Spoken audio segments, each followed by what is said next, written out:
In the frozen wilderness of northern Canada, an entire village vanishes without a trace. 25 people, gone. But was this a real disappearance, or the greatest mystery hoax of the 20th century? Today, we uncover the truth behind the legend of Lake Anjikuni. Welcome to SherlockMode. November 1930. A Canadian fur trapper named Joe LaBelle approaches an Inuit settlement near Lake Anjikuni in the Northwest Territories. He had visited this village before. He knew these people. He expected warmth, food, shelter. Instead, he found silence. LaBelle called out. No answer came. He moved closer. And that is when he saw them. 7 sled dogs, skeletal and lifeless, scattered across the frozen ground. They had starved to death, days ago, maybe weeks. But the dogs were only the beginning. Inside the village, LaBelle made discoveries that defied explanation. Unfinished clothing lay abandoned, with needles still threaded through the fabric. Food hung over fire pits, burned black, the fires long extinguished. Weapons and ammunition remained untouched. Then came the most disturbing discovery of all: the village burial ground. Every single grave had been dug up, emptied. The remains were gone. But here is what made this impossible. The headstones surrounding each grave remained perfectly arranged in neat piles on either side. No animal could have done this. LaBelle rushed to the nearest telegraph office and reported everything to the Royal Canadian Mounted Police. An investigation was launched. Officers visited the site. They confirmed his findings.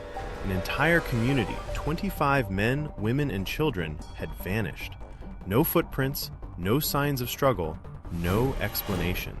The story spread like wildfire.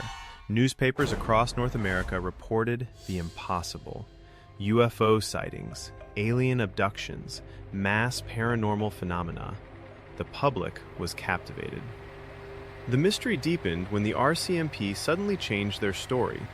The RCMP issued an official statement. They denied investigating the case. They claimed no knowledge of the incident. They said no such village could have existed in such a remote area. The very authorities who confirmed LaBelle's story now rejected it entirely. But now, let us analyze the evidence like true detectives. First, we examine the source. The original story was published by journalist Emmett E. Kelleher in November 1930. But Kelleher had a reputation.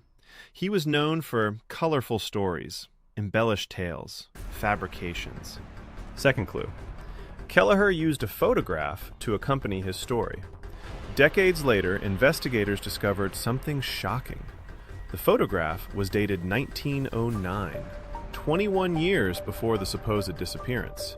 The image had been recycled, reused, deliberately misleading.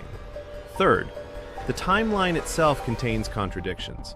If the lake was frozen solid in November, as the story claims, then the kayaks LaBelle found could not have been damaged by wave action, as Kelleher described.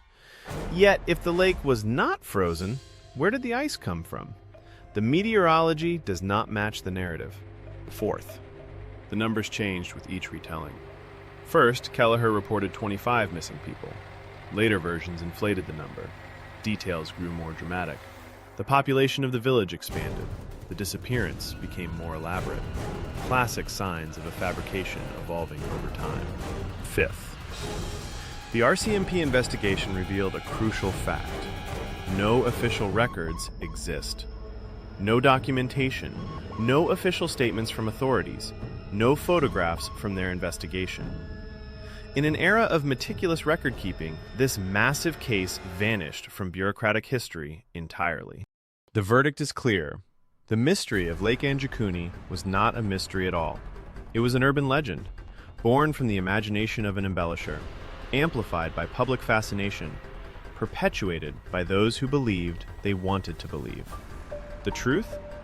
The village never disappeared, because the story itself was the real vanishing act. If you enjoyed unraveling this mystery, like and subscribe to SherlockMode.